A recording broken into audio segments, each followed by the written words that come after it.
Hello જય શ્રી કૃષ્ણ સૌને. સવારમાં બધા કામ પતાવીને હું બેસી ગઈ વાંચવા. તો આજે હતી ડાયરેક્ટ ટેસ્ટની ટેસ્ટ. તો દાખલા સોલ્વ કરવા બેઠી પણ બધા થયા નહીં તો મૂકી દીધા. તૈયાર થઈને નીકળી ગઈ કોલેજ માટે. જો હું એટલી ઉતાવળમાં હોય કે મારી બધી વસ્તુ હું હાથમાં લઈને જ દોડતી હોય. એટલે જો હાથમાં જ છે ને આવું જોઈએ મારું.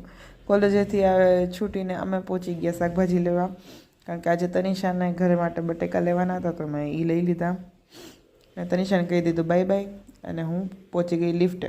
આ સાડી જો કોની છે. અને પછી મને યાદ આવ્યું કે મારા ભાઈ ચાવી તો છે જ નહીં ઘરની. એટલે હું ઊભી હતી, ભાઈને રાહ જોઈ તો ભાઈએ ચાવી આપી. તો હવે જાય છે ઘરે. તો ઘરે આવીને વિચાર્યું કે હવે મારું કટલેરીનું ખાનું સાફ જ કરી લઉં. જો મેં આટલી વસ્તુ છે, આ બધું હમાતું નથી હવે.